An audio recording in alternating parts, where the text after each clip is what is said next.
નમસ્કાર. આજના સમાચાર એન્કર પ્રાચી સાથે.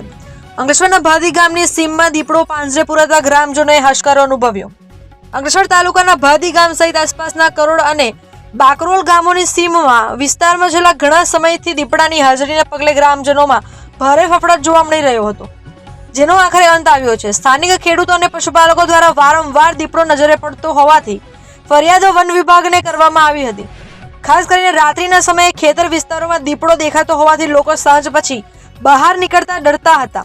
આ ભયના વાતાવરણને ધ્યાને રાખી વન વિભાગની ટીમે સ્થળ તપાસ કરી ભાદી ગામની સીમમાં વ્યૂહાત્મક રીતે પાંજરું ગોઠવ્યું હતું.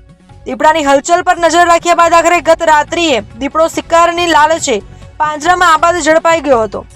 વહેલી સવારે દીપડો પાંજરે પુરાયાના સમાચાર વાયુ વેગે પ્રસરતા ગ્રામજનોમાં મોટી સંખ્યામાં ઉમટી પડ્યા હતા અને લાંબા સમયની દહેશત બાદ રાહતનો શ્વાસ લીધો હતો. વન વિભાગની ટીમે સ્થળ પર પહોંચી દીપડાનો કબજો મેળવી તેને સુરક્ષિત રીતે અન્યત્ર ખસેડવાની તજવીજ હાથ ધરી છે, જેનાથી સમગ્ર પંથકમાં ફેલાયેલા ભયના ઓથારનો અંત આવ્યો હતો.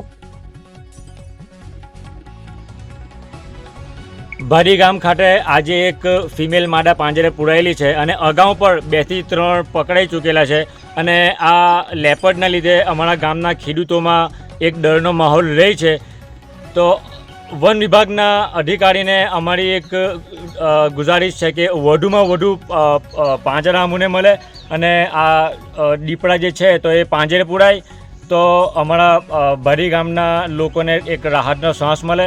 અને આ જે રસ્તો છે એ મેન રસ્તો છે ગ્રાઉન્ડ માટે આવવા જવા માટે, ગામ માટે, નોકરીવાળા લોકો માટે આવવા જવા માટે. તો એક ગુજારિશ કરું છું કે વધુમાં વધુ પાંજરા મળે અને જલ્દીથી જલ્દી જેટલા પણ દીપડા છે એ પાંજરે પુરાય અને અમારા ગામના લોકોને રાહતના શ્વાસ મળે.